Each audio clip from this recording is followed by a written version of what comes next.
Marwari media आप देख रहे हैं। आज है 28 मार्च 2026 शनिवार का दिन, हिंदू तिथि चैत्र माह की दशमी। नजर डालेंगे आज की बड़ी खबरों पर। शुरुआत कर देते हैं दुनिया की बड़ी खबर के साथ। बहुत बड़ी खबर, मिडिल ईस्ट में बढ़ते तनाव के बीच ईरान ने 10 लाख से ज्यादा ग्राउंड सैनिक जुटाने का दावा किया है। ईरानी मीडिया की रिपोर्ट के मुताबिक अमेरिका जमीनी हमला कर सकता है। इसके चलते युवाओं में सेना में भर्ती की होड़ बढ़ गई है। उधर अमेरिका मिडिल ईस्ट में करीब 10,000 एक्स्ट्रा सैनिक भेजने पर विचार कर रहा है। वॉल स्ट्रीट जर्नल की रिपोर्ट के अनुसार रक्षा विभाग के अधिकारियों ने बताया कि इस फोर्स में पैदल सेना, बख्तरबंद गाड़ियां भी शामिल हो सकती है।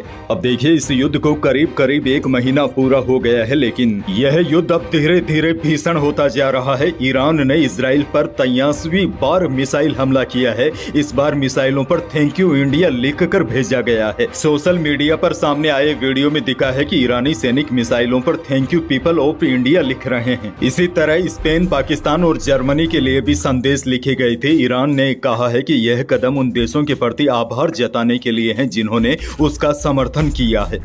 खैर, आगे बढ़ेंगे। देश की बहुत बड़ी खबर, सरकार ने पेट्रोल और डीजल पर एक्साइज ड्यूटी में 10-10 रुपए की कटौती कर दी है। पेट्रोल पर ड्यूटी 13 रुपए प्रति लीटर से घटाकर 3 रुपए, जबकि डीजल पर 10 रुपए से शून्य कर दी गई है। दरअसल एक्साइज ड्यूटी घटाकर पेट्रोल डीजल के दामों को स्थिर रखा गया है। यूएस इजराइल के साथ ईरान की जंग के चलते अंतर्राष्ट्रीय बाजारों में कच्चे तेल के दाम $70 से बढ़कर $100 प्रति बैरल के पार पहुंच गए थे। इससे तेल कंपनियों को 30 रुपए प्रति लीटर का नुकसान हो रहा था। इसीलिए डर था कि घाटा कवर करने के लिए तेल कंपनियां दाम बढ़ा सकती है। इसीलिए सरकार ने पेट्रोल डीजल पर एक्साइज ड्यूटी में 10-10 रुपए की कटौती की है ताकि दाम स्थिर रह सके।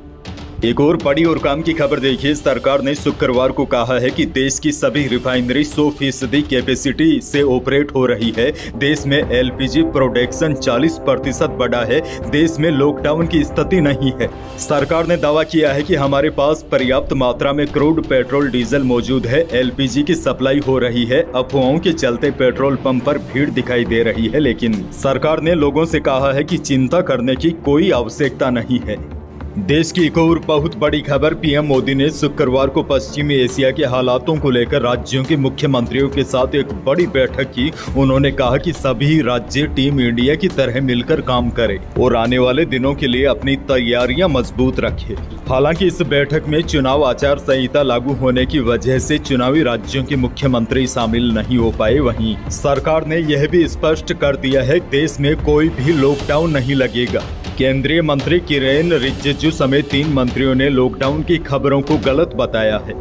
बहरहाल आगे बढ़ जाते हैं। राजस्थान से बहुत बड़ी खबर, ईरान, इजराइल और अमेरिका तनाव के बीच राजस्थान में हालात की समीक्षा के लिए मुख्यमंत्री भजनलाल शर्मा एक्टिव मोड पर है। इसको लेकर लगातार कई बैठकें बुलाई जा रही है। सरकार ने स्पष्ट किया है कि प्रदेश में तेल और गैस की कोई कमी नहीं है। शुरुआती दिनों में रसोई गैस की ओवर बुकिंग हो रही थी, लेकिन अब स्थिति धीरे धीरे सामान्य हो रही है।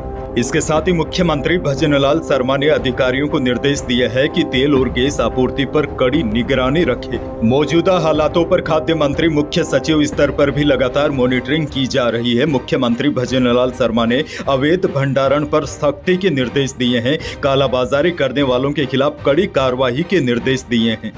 खैर, आगे बढ़ेंगे। एक और बहुत बड़ी खबर, ईरान इजराइल युद्ध की वजह से पहली बार एक साथ 2200 स्टेपी ईगल यानी कि बाज ने बीकानेर के जोड़ीबीड़ में ठिकाना बनाया है। यह संख्या पिछली बार से लगभग दोगुनी है। पिछली बार यहां करीब 1200 बाज देखे गए थे। वैसे आपको बता दूं, यह बाज रूस, मंगोलिया से उड़कर हर साल ईरान, इराक की तरफ रुक करते हैं। बहुत कम संख्या में राजस्थान में रुकते हैं, लेकिन इस बार यह 25 दिन का सफर कर इनके 2 बड़े झुंड बीकानेर के जोड़ीबीड़ और जैसलमेर के डेजर्ट नेशनल पार्क में रुके हैं। डेजर्ट नेशनल पार्क में इनकी संख्या करीब 1700 है। इतनी तादाद देखकर एक्सपर्ट भी हैरान है।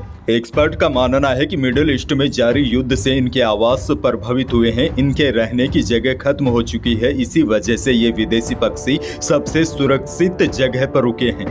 एक और बड़ी और चिंताजनक खबर, पश्चिमी एशिया में बढ़ते तनाव का असर अब राजस्थान के ग्रेनाइट और मार्बल उद्योग पर भी गंभीर रूप से देखा जा रहा है। निर्यात बाधित होने, समुद्री भाड़ा बढ़ने और कच्चे माल की आपूर्ति प्रभावित होने से उद्योग भारी संकट में पहुंच गया है। युद्ध की वजह से जालोर, किशनगढ़ और अजमेर जैसे प्रमुख औद्योगिक केंद्रों में बड़ी संख्या में फैक्ट्रियां बंद होने लगी है। राजस्थान ग्रेनाइट माइनिंग एसोसिएशन के अध्यक्ष रामनिवास बपोरिया के अनुसार मार्बल, ग्रेनाइट और क्वार्टर्स के लगभग 800 करोड़ रुपए प्रतिमाह के कारोबार पर असर पड़ा है।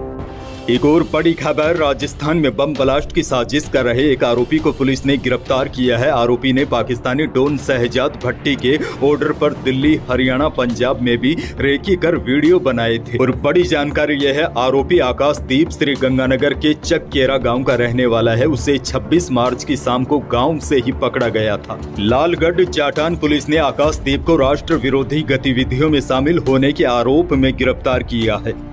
अजमेर से बड़ी खबर, पुष्कर सरोवर के जयपुर घाट पर रूसी नागरिक और नाथ संप्रदाय की साध्वी योगिना अन्नपूर्णा नाथ खंडेश्वरी तप कर रही है। अच्छा देखिए, ये जो खंडेश्वरी तप होता है ये काफी कठिन होता है। इसमें बिना बैठे और बिना सोए 24 घंटे साधना करनी पड़ती है। उनकी यह तपस्या 19 मार्च को चैत्र नवरात्रि से शुरू हुई थी, जो आज 28 मार्च तक चलेगी। शरीर को सहारा देने के लिए वह केवल एक झूले का उपयोग करती है। साध्वी दिन भर मंत्र जाप, ध्यान और पूजा अर्चना के दौरान वह केवल एक बार फलाहार करती है। तपस्या के दौरान उनके पैरों में सूजन तक आ गई है।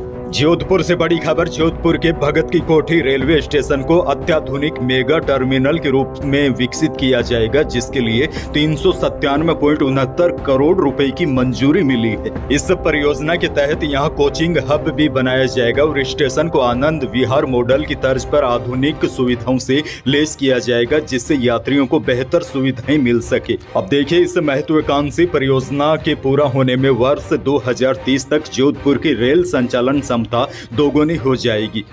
बाड़मेर से बड़ी खबर, आगामी 1 अप्रैल से बाड़मेर जयपुर रूट पर 2 नई स्टार लाइनें बसें शुरू होगी। एक बस शाम को 6 बजे बाड़मेर से तो दूसरी बस शाम को 7 बजे जयपुर से चलेगी। इससे बाड़मेर, बालोतरा और आसपास के यात्रियों को कहीं न कहीं बड़ी राहत मिलेगी। बड़ी खबर यह भी देखिए, राजस्थान रोडवेज ने पहली बार कोटा के कोचिंग क्षेत्रों के विद्यार्थियों की सुविधा को ध्यान में रखते हुए नई पहल की है।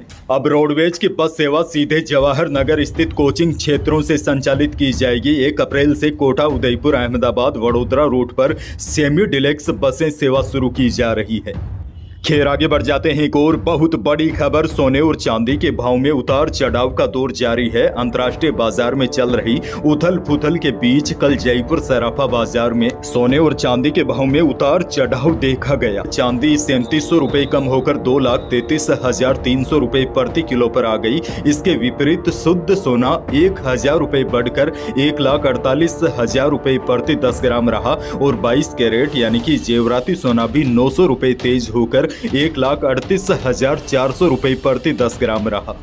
वहीं अनाज मंडियों के भाव की बात की जाए तो बीकानेर के अनाज मंडी में इसबगोल के भाव में तेजी देखने को मिली। बीकानेर में इसबगोल का न्यूनतम भाव 11,000 और अधिकतम भाव 14,425 रुपए प्रति क्विंटल रहा। जीरे का भाव रहा अधिकतम 19,800 रुपए, गवार का भाव रहा अधिकतम 5,270 रुपए, वहीं सरसों का भाव रहा न्यूनतम 5,800, अधिकतम 6,600 और पीली सरसों का भाव रहा अधिकतम 7,500 रुपए प्रति क्विंटल। मौसम को लेकर भी बड़ी खबर है। कल 27 मार्च को उत्तरी पूर्वी राजस्थान के जयपुर, भरतपुर संभाग के कई जिलों में दोपहर के बाद बादल छा गए। कई स्थानों पर तेज हवाएं भी चली। हालांकि शेष भागों में कल मौसम मुख्यतः शुष्क रहा। लेकिन अब सबसे बड़ी जानकारी यह है, मौसम विभाग के ताजा अपडेट के अनुसार आज राज्य के कई भागों में एक नया पश्चिमी विक्षोभ सक्रिय होगा। आज 28 मार्च को पश्चिमी राजस्थान के जोधपुर, बीकानेर संभाग व शेखावाटी क्षेत्रों के जिलों में कहीं कहीं पर दोपहर के बाद आंधी बारिश होने की संभावना है और उसके बाद 29 और 31 मार्च को विक्षोभ का सबसे अधिक प्रभाव होने से जोधपुर, बीकानेर, अजमेर, जयपुर, भरतपुर, यहां तक उदयपुर और कोटा संभाग के भी कुछ भागों में तेज आंधी के साथ कहीं कहीं पर हल्की से मध्यम बारिश होने की संभावना है। अंत में एक और बड़ी जानकारी, इंडियन प्रीमियर लीग यानी कि आईपीएल का 19वां सीजन आज शनिवार से शुरू हो रहा है। साल 2008 में भारतीय क्रिकेट बोर्ड ने जो पौधा रोपा था वो आज बहुत बड़ा वृक्ष बन गया है और पूरी दुनिया को अपने अंदर समेटे हुए हैं। हर साल फैंस को इस लीग का बेसब्री से इंतजार रहता है। इसमें जमकर रन बनते हैं और नए नए खिलाड़ी चर्चा में आते हैं। अब देखिए बड़ी जानकारी ये है, आईपीएल 2026 सीजन की आज से शुरुआत हो रही है। पहला मुकाबला गत चैंपियन रॉयल चैलेंजर्स बेंगलुरु और सनराइजर्स हैदराबाद के बीच होगा। तो यही थी प्रदेश और देश की आज की बड़ी और महत्वपूर्ण खबरें। वीडियो को लाइक करना बिल्कुल न भूलिए। चैनल पर नए हैं तो सब्सक्राइब जरूर कीजिए ताकि आप अपडेट रहे बड़ी और काम की खबरों से। धन्यवाद।